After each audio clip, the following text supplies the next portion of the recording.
we did them where we started and ended at the bottom, right? So I'm here, but now I can switch direction at the bottom here. And now I can switch direction at the bottom here. But guess what? We can do it from the back, right? So I could do my anti-spin and then do my in-spin. And then do my anti-spin and then do my in-spin. And then do my anti-spin and then my in-spin. But you could also start, say, from the front, right? Where you do your anti-spin and then do your in-spin. Or you could start from the top. That's my in-spin. I didn't complete the front one. And then my anti-spin.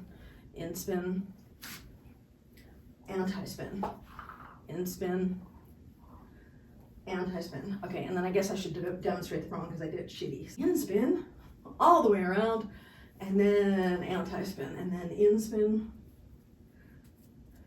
and then anti-spin.